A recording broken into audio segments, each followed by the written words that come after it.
Hello বন্ধুরা, আজকে আমি রান্না করব পনিরের তরকারি। দেখুন, পনিরগুলো পিস পিস করে কেটে নিয়েছি। এখন আমি পনিরগুলো ভেজে নেব।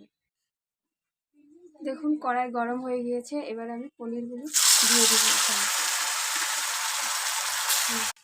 দেখুন বন্ধুরা, পনিরটা আমার হালকা ভাজা হয়ে গিয়েছে। এবার আমি এটাকে নামিয়ে নেব। দেখুন বন্ধুরা, আমার সবগুলা পনির ভাজা হয়ে গিয়েছে। দেখুন বন্ধুরা, আমার কড়াই গরম হয়ে গিয়েছিল, তেলও দিয়ে দিয়েছি। এবার এখানে আমি ফোড়ন দিয়ে দিব। তেজপাতা আর শুকনো লঙ্কা ফোড়ন দিয়ে দিব।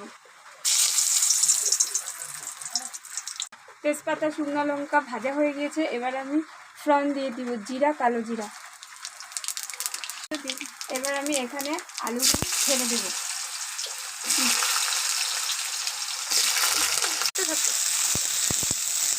দেখুন বন্ধুরা, আলুটা আমি হালকা ভেজে নিয়েছি। এবার এখানে পরিমাণ মতো নুন, পরিমাণ মতো হলুদ দিয়ে দেব।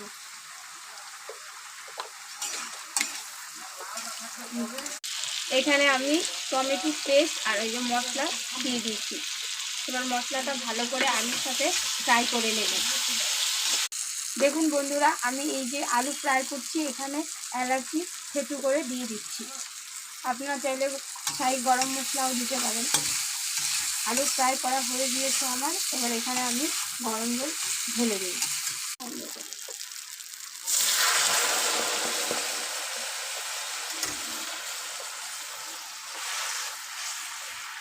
দেখুন বন্ধুরা, আমার ঝোলটা ফুটে গেছে। এবার আমি এখানে ভেজে রাখা পনিরগুলো ছেড়ে দেব। দেখুন বন্ধুরা, আমার পনিরের তরকারি হয়ে গিয়েছে। এবার আমি নামিয়ে নেব।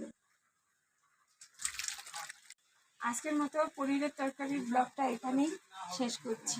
Tata, bye bye.